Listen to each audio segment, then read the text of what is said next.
Morning everyone students. जैसे कि कल हमने पहला चैप्टर अपना कंप्लीट कर लिया था जो केमिस्ट्री से रिलेटेड था। आज हमारा जो नेक्स्ट चैप्टर होगा वो बायो से रिलेटेड होगा। उसमें जो हमारा बायो का पहला चैप्टर है वो है हमारा लाइफ प्रोसेस, जैव प्रक्रम। दूसरी का ये है जैव प्रक्रम, लाइफ प्रोसेस। आज हमें इसके बारे में कुछ जानना है, इसके बारे में पढ़ना है। और ये जो हमारी वीडियो है ये पार्ट 4 के अंदर आएगी। और जो हमारा फर्स्ट नंबर होगा वो होगा 12। इसमें हमारा जो लाइफ प्रोसेस है, सबसे पहले बात आती है कि लाइफ प्रोसेस है क्या। लाइफ प्रोसेस का मतलब है कि जीवन में होने वाली सभी प्रक्रियाएं लाइफ प्रोसेस कहलाती है। यानी कि वे सभी प्रक्रियाएं जो जीवन को या जीव को जीवित बनाए रखने में सक्षम होती है, मतलब जीव को जीवन प्रदान करने में सहायता करती है, वे सभी क्रियाएं जैविक प्रक्रियाएं या जैव प्रक्रम कहलाता है। एग्जाम्पल: पोषण, श्वसन, उत्सर्जन, परिसंचरण और परिवहन। इसमें जो हमारा पोषण होता है, न्यूट्रिशन होता है, इनका और श्वसन, उत्सर्जन, इनका हमें अलग से भी वर्णन करना है। सबसे पहले थोड़ा सा जान लेते हैं कि पोषण क्या है। जीव द्वारा भोजन ग्रहण करना क्या कहलाता है? पोषण कहलाता है। जीव द्वारा भोजन ग्रहण करना पोषण कहलाएगा। ऐसे ही श्वसन है, हमें जीवित रहने के लिए ऑक्सीजन की भी आवश्यकता पड़ती है, तो ये किसके अंतर्गत आ जाएगा? श्वसन के। ऐसे ही उत्सर्जन, अवशोषण के बाद भोज्य पदार्थ या अपशिष्ट पदार्थों को बाहर निकालना और या नाक द्वारा कार्बन डाइऑक्साइड को भी बाहर निकालना, ये भी उत्सर्जन के अंदर आ जाएगा, एक्सटर्नल। ऐसे ही परिसंचरण, हमारे शरीर के अंदर एक ट्रांसपोर्ट फैला हुआ है जिनको हम वाहिनियां बोलते हैं, जैसे कि रुधिर वाहिनियां हैं। ऐसे ही इनके अंदर रक्त का परिसंचरण होता रहता है, ये आ जाएगा हमारा परिसंचरण के अंदर। ये हमारे अलग अलग टॉपिक हमें आगे चलकर अलग अलग इनके वर्णन करने हैं। इसके लिए सबसे महत्वपूर्ण बात है, यानी कि जो यदि प्रत्येक सजीव की बात करें तो जैविक प्रक्रियाओं का अध्ययन 2 भागों में किया जाएगा। प्रत्येक सजीव का मतलब है हमारा यहाँ पादप और जंतु दोनों से, यानी कि या तो जंतु हो या पेड़ पौधे हो, दोनों से है सजीव का मतलब। तो इसके आधार पर जैविक क्रियाएं जो है हमारी कितनी तरह की हो जाएगी? 2 तरह की हो जाएगी। एक तो एनाबॉलिक रिएक्शन, मतलब उपचयी क्रियाएं। इसमें क्या होगा? जो वे क्रियाएं जिनमें सरल कार्बनिक पदार्थों से जटिल कार्बनिक पदार्थों का संश्लेषण होता है, सिंथेसिस होता है। मतलब मान लीजिए आपके पास सरल कार्बनिक पदार्थ है, मतलब आपके पास CO2 है, और इस CO2 से हमें क्या बनाना है? जटिल हार्ड ऑर्गेनिक जो सब्सटेंस है वो बनाना है। तो इसमें क्या होगा? यानी कि पेड़ पौधों के अंदर ये क्रियाएं होती है। सबसे पहले पेड़ पौधे क्या करेंगे? कार्बन डाइऑक्साइड को ग्रहण करेंगे और जल के साथ इसकी क्रिया होगी और ये बना लेंगे आपका ग्लूकोज, जो कि जटिल कार्बनिक पदार्थ के अंदर आ जाएगा। तो यह है हमारी उपचयी क्रियाएं, ठीक है ना। जैसे कि इसका जो एग्जांपल है प्रकाश संश्लेषण, फोटोसिंथेसिस। इसका वर्णन हम स्टूडेंट्स आगे करेंगे, अगले चैप्टर में इसका वर्णन हमें करने को मिलेगा। प्रकाश संश्लेषण क्या होता है ये भी हम आगे चर्चा करेंगे इसकी। प्रकाश संश्लेषण एक तरीके से आप समझ लीजिए प्रकाश की उपस्थिति में भोज्य पदार्थों का निर्माण करना। यानी कि जो पेड़ पौधे हैं, जो आपके प्लांट है, पादप हैं, वे सूर्य के प्रकाश की उपस्थिति में जल और कार्बन डाइऑक्साइड का उपयोग करके क्या करते हैं? अपने भोजन का निर्माण करते हैं। इसको बोलते हैं प्रकाश संश्लेषण, फोटोसिंथेसिस। आसान है। के बाद चलते हैं, इसका जो दूसरा पॉइंट है अपचयी क्रियाएं, कैटाबॉलिक रिएक्शन। ठीक है, ये इसका उल्टा है। ये किसके अंदर आ जाएगा? ये इनके अंदर आ जाएगा जो जीव जंतु है, यानी कि पादप से अलग है जीव जंतु। कैसे सजीव है? जो जीव जंतु के अंदर आते हैं। इनमें क्या होगा? देखिए, वे क्रियाएं जिनमें जटिल कार्बनिक पदार्थ सरल कार्बनिक पदार्थों में विखंडित होता है, मतलब टूटता है। जटिल कार्बनिक पदार्थ क्या होता है? अभी मैंने आपको बताया था, जटिल कार्बनिक पदार्थ के अंदर कौन आ जाएंगे? आपका कार्बोहाइड्रेट। क्या है? कार्बोहाइड्रेट। कार्बोहाइड्रेट, यानी कि कार्बोहाइड्रेट मतलब जिसके अंदर कार्बन, हाइड्रोजन और ऑक्सीजन हो। ठीक है, एग्जाम्पल के लिए समझ सकते हैं, आपके पास ग्लूकोज है। ग्लूकोज क्या है? एक कार्बोहाइड्रेट ही है, C6H12O6। इसके अंदर कार्बन है, हाइड्रोजन है और ऑक्सीजन है। तो स्टूडेंट्स, ये आ जाएगा हमारा जटिल पदार्थों के अंदर, यानी कि जटिल खाद्य पदार्थों के अंदर आ जाएगा। तो ये जो जटिल खाद्य पदार्थ है जो हम ग्रहण करते हैं, आप सब जानते हो हम क्या खाते हैं। मान लो हम रोटी खाते हैं, रोटी के अंदर क्या हुआ आपका? स्टार्च। और स्टार्च क्या है? जिसके अंदर क्या है? कार्बन, हाइड्रोजन और ऑक्सीजन, यानी कि ये स्टार्च भी क्या है? हमारा कार्बोहाइड्रेट है। जब हम इसको ग्रहण करेंगे तो ग्रहण करने के बाद हम इसको सरल कार्बनिक पदार्थों में बदल देंगे। सरल कार्बनिक पदार्थों में इसको हम बदल देंगे। सरल कार्बनिक पदार्थ मतलब जो हमारे शरीर में अपशिष्ट पदार्थों के रूप में शरीर से बाहर निकाले जाएंगे। जैसे कि आप समझ सकते हो एक तरीके से कार्बन डाइऑक्साइड, CO2, ये भी क्या है? हमारा एक सरल कार्बनिक पदार्थ है। इसको हम श्वास के माध्यम से शरीर से बाहर निकाल सकते हैं। इसी तरीके से और भी ऐसे उत्सर्जित पदार्थों के रूप में हम शरीर से बाहर निकालते हैं। ये क्रियाएं आ जाएगी हमारी अपचयी क्रियाएं। इन अपचयी क्रियाओं को कौन करते हैं? सभी जीव जंतु, पेड़ पौधों को छोड़कर, यानी कि जीव जंतु। एक बार और देखिए, वे क्रियाएं जिनमें जटिल कार्बनिक पदार्थ सरल कार्बनिक पदार्थों में विखंडित होते हैं, विखंडित मीन्स टूटते हैं, अपचयी क्रियाएं कहलाती है, कैटाबोलिक रिएक्शन कहलाती है। एग्जाम्पल, श्वसन, पाचन। इसका भी वर्णन हम आगे करेंगे। इसका जो एग्जाम्पल है हमारा श्वसन और पाचन है। और भी ऐसी बहुत सारी प्रक्रियाएं हैं जो जैव प्रक्रिया के अंदर आएंगी। यदि हम विकास की दृष्टि से बात करें तो मनुष्य सबसे अधिक विकसित प्राणी है, क्योंकि इसके अंदर लगभग सभी प्रक्रियाएं होती है। मान लीजिए आप एक यूनिसेलुलर एनिमल की बात करें, यूनिसेलुलर यानी कि जिसके अंदर एक कोशिका होती है, एक कोशिकीय जीव, एक कोशिकीय जंतु। एक कोशिकीय जंतु कैसे होते हैं?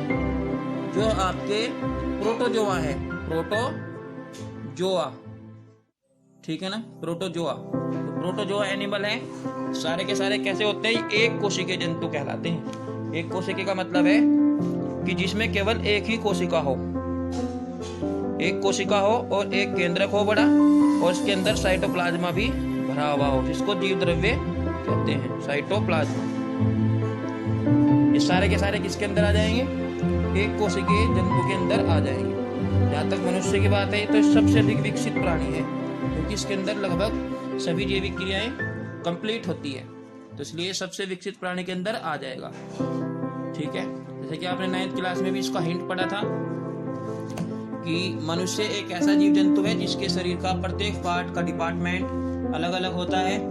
आप समझ सकते हो, मुंह का डिपार्टमेंट अलग है, हाथ पैर, है ना, सारा सिस्टम जो है वो अलग अलग है। इसलिए मनुष्य को सबसे अधिक विकसित प्राणी के अंदर रखा गया है।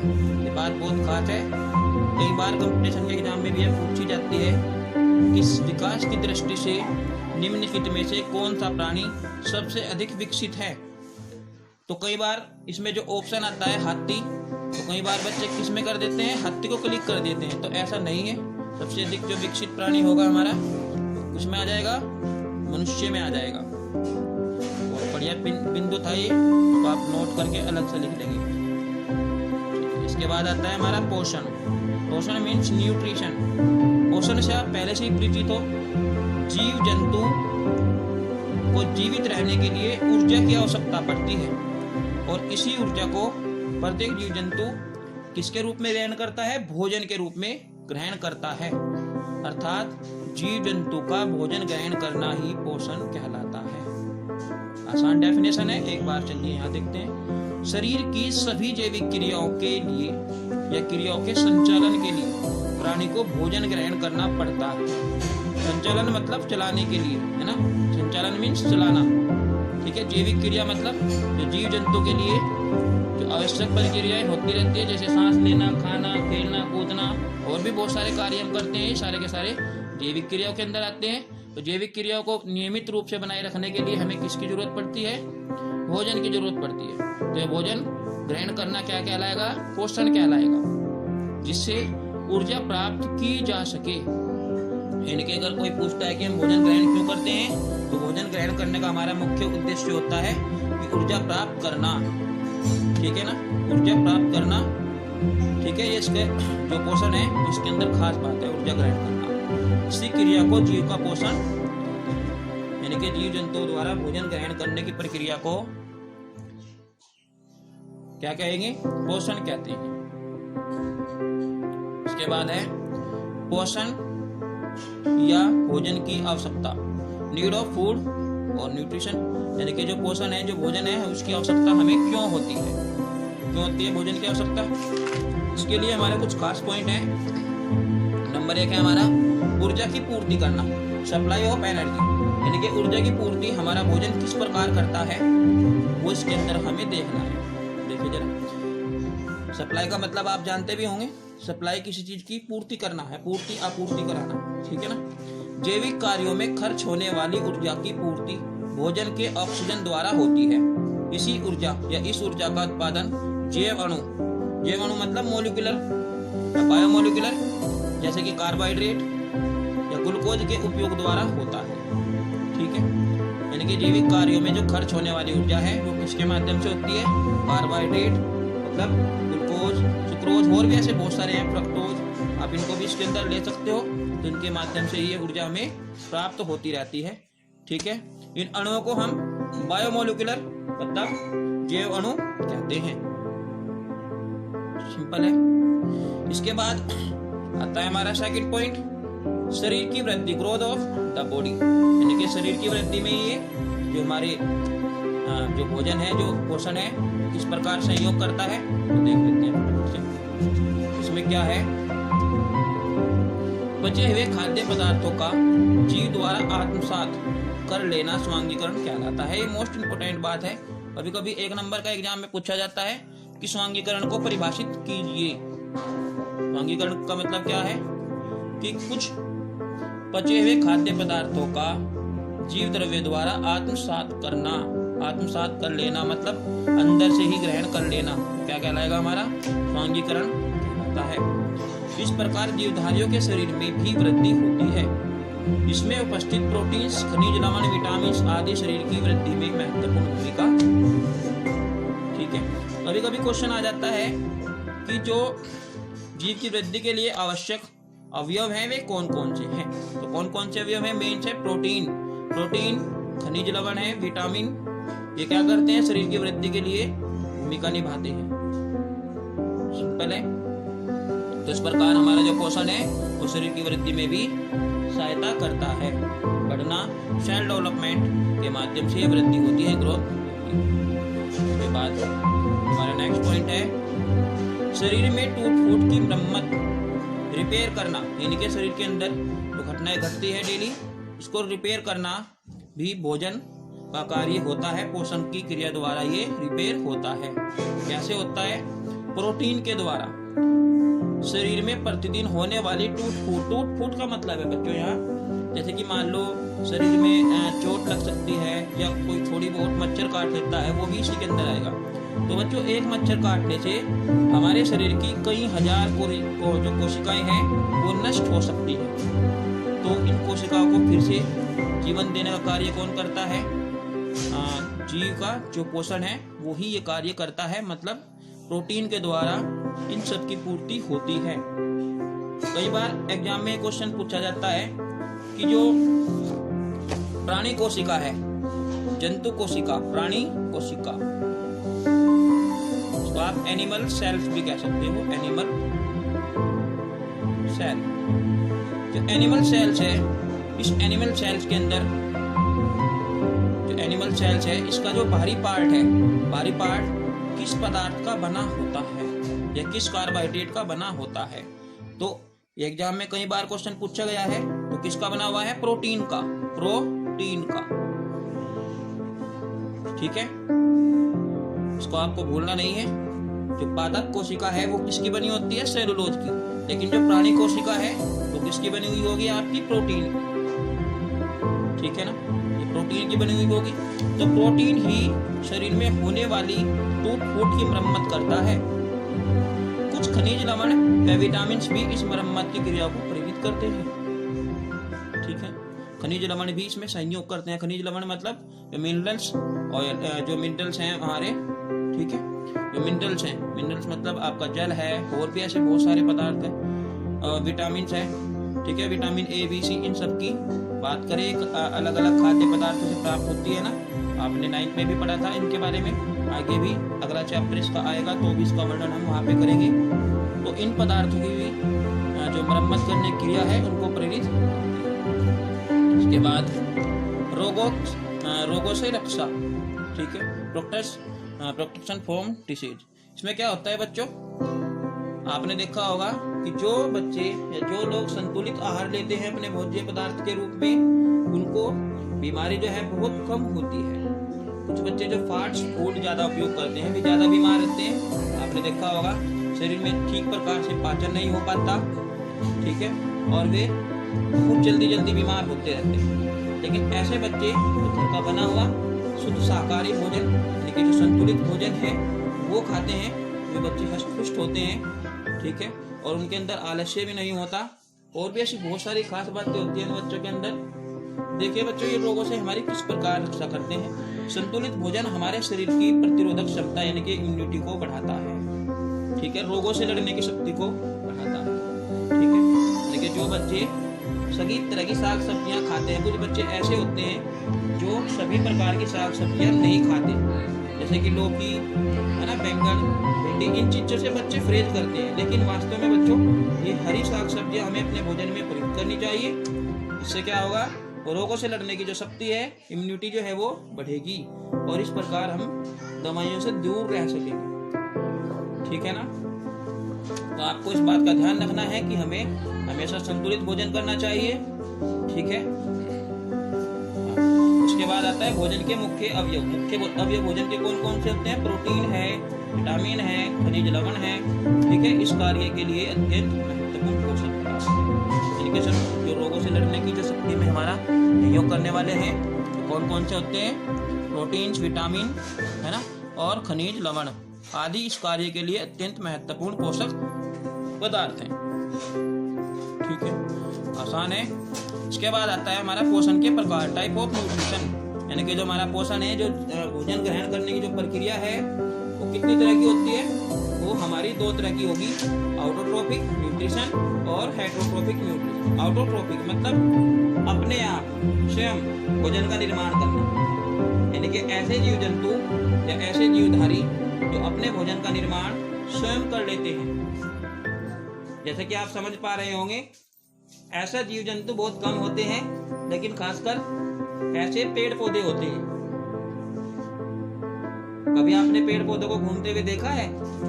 नहीं, क्योंकि ये पेड़ पौधे एक ही स्थान पर रहकर सूर्य के प्रकाश की उपस्थिति में अपने भोजन का निर्माण स्वयं ही कर देते हैं। तो इसलिए क्या आ जाएगा आपका? स्वपोषी पोषण, ऑटोट्रोपिक न्यूट्रिशन, अर्थात स्वयं को पोषित करना, यानी कि किसी भी स्थान पर जाए बिना एक ही स्थान पर रहकर क्या करना? भोजन ग्रहण करना। क्या कहलाएगा आपका? स्वपोषी पोषण, ठीक है। इसकी डेफिनेशन देखिए जरा। वे जीव जो अपना भोजन स्वयं बनाते हैं स्वपोषी कहलाते हैं। जीव का मतलब है बच्चों यहाँ जंतु भी हो सकता है और पेड़ पौधे भी आपके हो सकते हैं। 9th क्लास में मैंने आपको एक बार पहले भी बताया था कि कुछ जीव जंतु ऐसे भी होते हैं जो अपना भोजन प्रकाश संश्लेषण द्वारा खुद बना लेते हैं, और कुछ जीव जंतु बच्चों ऐसे भी होते हैं जैसे युगलीना विरिडिस है, इसके बारे में भी आपने 9th क्लास में पढ़ाया था। युगलीना क्या है? प्लांट और एनिमल के बीच की कड़ी कहलाता है युगलीना। युगलीना बीच की कड़ी क्यों कहलाता है? क्योंकि युगलीना के अंदर क्या होता है? क्लोरोप्लास्ट होता है, मतलब हरित लवक होते हैं, हरे वर्णक इसके अंदर मौजूद होते हैं। कहने को तो ये एनिमल है, और ये कैसा एनिमल है? यूनिसेलुलर, एक कोशिकीय एनिमल है, एक कोशिकीय एनिमल, जुगनीना देखा है आपने, कैसा होता है, इस टाइप का इसके अंदर होता है। इसके बारे में मैंने आपको 9th क्लास में विस्तार से भी समझाया था, लेकिन आपकी जनरल नॉलेज के लिए थोड़ा सा मैं भी बता रहा हूँ। इसके अंदर ये फ्लैजेला होता है बच्चों, फ्लैजेला, इसको क्या बोलते हैं, शापिका, फ्लैजेला। ठीक है, तो ये क्या है, कई बार एग्जाम में पूछा जाता है, खासकर कंपटीशन में, कि पादप और जंतु के बीच की कड़ी को क्या कहते हैं। तो क्या कहेंगे, युगलीना। युगलीना याद रख लीजिए इसको, युगलीना, क्योंकि इसके अंदर पेड़ पौधे वाले गुण भी होते हैं और एनिमल वाले गुण भी इसके अंदर होते हैं। ये पानी के अंदर पड़ा रहकर, यानी कि कहीं जाए बिना भी, अपने भोजन का निर्माण सूर्य के प्रकाश की उपस्थिति में आसानी से कर सकता है। इसलिए क्या हुआ, आपका बीच की कड़ी हुआ। ठीक है, उसके बाद यानी कि वे जीव जो अपना भोजन स्वयं बनाते हैं स्वपोषी कहलाते हैं। ठीक है, अधिकांश पौधे स्वपोषित होते हैं। कहने का मतलब है बच्चों कि इसका मतलब ये हुआ, अधिकांश मतलब कुछ पौधे ऐसे भी हैं जो अपने भोजन के लिए दूसरों पर आश्रित है रहते हैं। मतलब कुछ पौधे ऐसे भी हैं कि जो अपने भोजन के लिए दूसरों पर डिपेंड करते हैं। ठीक है, यानी कि अधिकांश पौधे ही आपके स्वपोषित के अंदर आएंगे। इनमें क्या होगा, खासकर CO2, H2O या सूर्य के प्रकाश की विशेष, मतलब जो पौधे होते हैं बच्चों, उनको क्या क्या चाहिए होता है, खासकर कार्बन डाइऑक्साइड चाहिए होती है, और आपका पानी चाहिए होता है, सूर्य का प्रकाश भी, और जो मिट्टी के अंदर जो आवश्यक जो पोषक तत्व हैं उनकी भी इनमें जरूरत पड़ती है। ठीक है, तो ये हमारे क्या हो गए, पोषक स्वपोषी पोषण के अंदर आ जाएंगे। आसान है ना।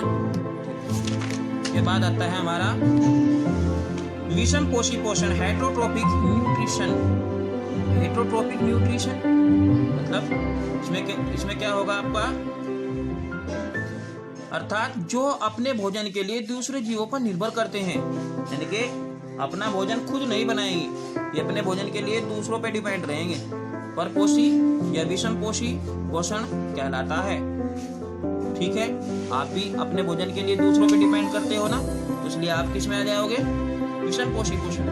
यानी कि जो मनुष्य है और भी ऐसी सभी जीव जंतु है जो अपने भोजन के लिए हमेशा दूसरों पे डिपेंड करते हैं। ठीक है, तो विषम पोषी पोषण कहलाते हैं। लेकिन बच्चों कई बार ये बात हम भूल जाते हैं कि हमने अपने भोजन के निर्माण के लिए या अपने भोजन को पाने के लिए हम आवश्यकता से अधिक दूसरों को नष्ट कर देते हैं। जैसे कि मान लीजिए आपने ज़्यादा खाना ले लिया जिसकी आपको जरूरत नहीं थी, तो उससे क्या हुआ, खाने का नुकसान हुआ, बच्चों को फिर किसी के काम का नहीं रह जाता। इसलिए हमें इस बात का ध्यान रखना चाहिए। तो हम किसके अंदर आ जाएंगे, विषम पोषी पोषण के अंदर आ जाएंगे।